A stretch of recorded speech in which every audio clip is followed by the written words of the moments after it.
Makasih masih bersama kami di Rakyat Bersuara. Saya berikan kesempatan ke Bung Deddy Sitorus. Silakan Bung Deddy.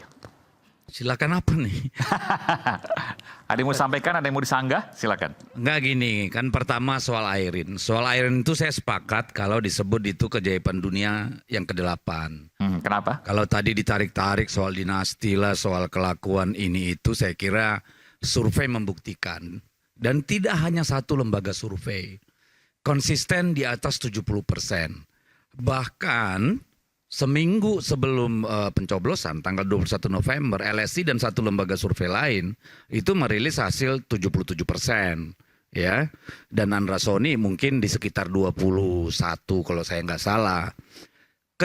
Ini kan gini nih, persentase itu kan representasi dari jumlah pemilih, Pak. Oke. Jadi kalau 77% berarti kan dari populasi pemilih yang akan mencoblos itu 77%-nya milih Airin. Apa yang bisa membuat roboh barang itu? Dari 77 lari ke 40. Karena 30% itu jutaan orang. Ya. Tadi sudah dijelaskan Bang Ferry. Yang bisa itu kalau calon yang 77% melakukan blunder. Oke, itu mungkin. Atau calon yang tadinya underdog tiba-tiba mendapatkan mustika. Ya kan? Gaib lah ini barang ini. Tiba-tiba dia bisa begitu dan membuat semua yang tadinya memilih Airin ini itu berubah. Kan itu tuh. Jadi atau ada tidak banyak tadi kejadian di dunia beradab. Ya, kalau di dunia biadab sering terjadi itu. Di dunia yang beradab hampir nggak pernah kejadian dengan margin sebesar itu. Satu-satunya yang pernah lembaga survei itu amburadul itu ketika Pilkada DKI tahun 2012. Semua lembaga survei salah. Ya, karena apa? Ternyata ada lompatan dukungan yang luar biasa. Pada waktu itu ada seorang rakyat biasa dicalonkan ya jadi gubernur di Jakarta dengan membawa harapan yang luar biasa. Yang namanya? Namanya nggak tahu sih ya, pernah ngaku namanya Mulyono ya, tapi kita mengenalnya sebagai Jokowi, Joko Widodo gitu. Itu tadi yang bilang nggak mau nyebut. Iya. Sudah dihapus dari ingatan. Bentar lagi dari partai. Jadi baru itu tuh. Itu pun marginnya tidak terlalu besar, Pak. Ya.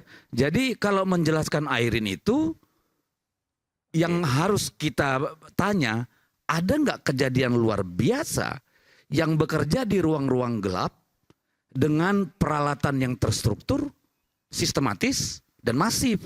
Itulah yang mengubah. Jadi fenomenanya ada, tapi Anda nggak tahu apa yang terjadi sesungguhnya. Saya tahu lah, tapi ngomong di sini nanti dibilang nuduh. Karena ada kabar-kabarnya. Oh kabar, tapi belum pasti dong kalau kabar. Makanya saya akan hati-hati mengucapkannya. Kabar-kabarnya ada yang berseragam 7 tiap TPS diturunin, Pak. 7? Setiap TPS. 7 personil tiap TPS. Jangan bilang personil, orang lah. Seragam. Ya kan seragam tuh orang ormas-ormas juga punya seragam. Oh, iya, ya kan? Personil orang ya. Dia yang namanya tidak bisa disebut lah. Menurut Harry Potter. Jadi itu satu. Yang kedua, soal Jawa Tengah tadi. Ya. Apakah yang namanya Lutfi sudah besar? Enggak tuh. Surveinya dempet-dempetan.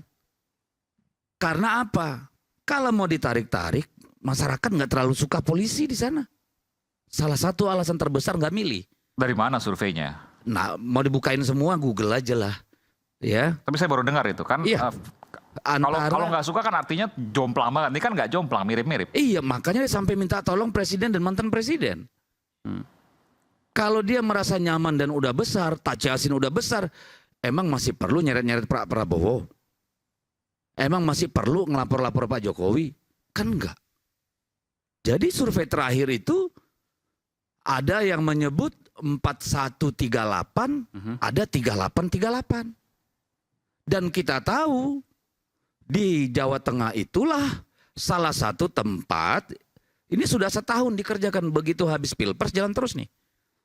PJ ampun-ampunan Pak bekerja. Pernah waktu Pilpres itu 127 kepala desa dipanggil oleh Dilkrimsus Polda. Dan kemarin sebelum coblosan ada ratusan itu kepala desa digerebek sama Panwaslu.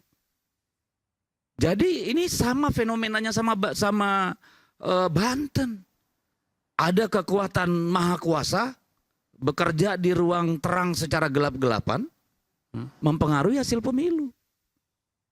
Tadi saya buka satu situs berita, saya lupa apakah ketua KPU apa Bawaslu bilang terjadi pelanggaran money politik dan bansos hampir merata di semua daerah di Jawa Tengah.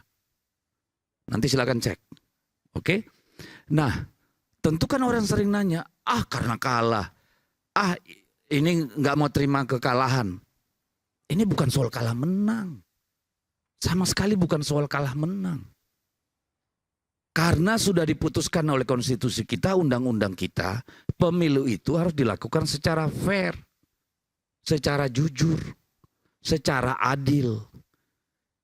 Kalau ada yang bukan kontestan dalam pertandingan itu, ikut-ikutan, cawe-cawe, menggunakan perangkat kekuasaan negara, baik anggaran maupun personilnya, itu sudah pelanggaran undang-undang. Artinya kontestasi itu udah nggak fair. Ibarat bertinju nih, di ring tinju dua. Yang satu, yang satu mungkin mereka 5 orang mukulin 1 orang nih. Tadi Kan seperti jadi yang tidak disampaikan fair. oleh Bung Tadi kan udah panjang, lu motong gua dari tadi gua nungguin. Bukan, saya mau tanya soal ini. Kalau memang ada seperti tadi yang seperti disampaikan oleh Bung Hendarsam, ini saya nggak kasih kesempatan ke Bung Hendarsam, tapi saya mengulangi aja. Kalau seandainya ada seperti itu, kan dilaporkan ke Bawaslu. Pak Jokowi juga sempat ngomong seperti itu. Jawabannya apa? Jawaban anak kecil itu. Kenapa semua tahu Bawaslu-nya nggak bisa ngapa-ngapain? Bawaslu nggak bisa ngapa-ngapain. Undang-undangnya tidak memberi kewenangan apapun pada Bawaslu yang cukup untuk mencegah atau memproses. Saya pengalaman, Pak. APK saya semua ditumbangin, termasuk di depan kantor Bawaslu tuh, di dapil saya. Saya lapor. Waktu pileg kemarin. Dia bilang ya, waktu pileg. Punya buktinya nggak? Lah.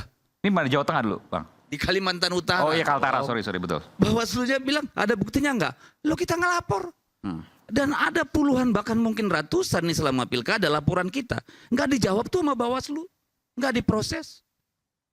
Dilaporin tapi tidak diproses. Tidak diproses. Alasannya karena? Ya nggak tahu. Buktinya Lu sampai dikasih. capek aja lo sampai berubah nanya mereka. Udah ada belum progresnya? Belum. Bukti-bukti sudah dikasih. Sudah dilaporkan kan harusnya kan kewenangan mereka dong. Ya. Jangan suruh rakyat membuktikan. Kalau membuktikan misalnya nih. Oknum polisi nggak main. Udah. PJ nggak main, ayo ya sini pakai detektor kebohongan, sini kita sama-sama saksikan, gitu aja, jangan rakyat suruh buktikan. Ini kan kayak, mohon maaf, ini kan kayak kentut, baunya terasa nggak bisa dilihat Pak, mohon maaf aja. Jadi kalau mau, ayo, kalau kita percaya pada metode saintifik dengan uji psikologi atau melalui detektor kebohongan, berani nggak mereka? Oke. Gitu aja, jangan sampai sumpah pocong Pak, pasti nggak ada yang datang tuh. Oke, nanti saya berikan kesempatan ke Bung Hendarsam dan juga Bung Rocky. Selepas jeda kami akan segera kembali. Iya. Mau ngomong dong.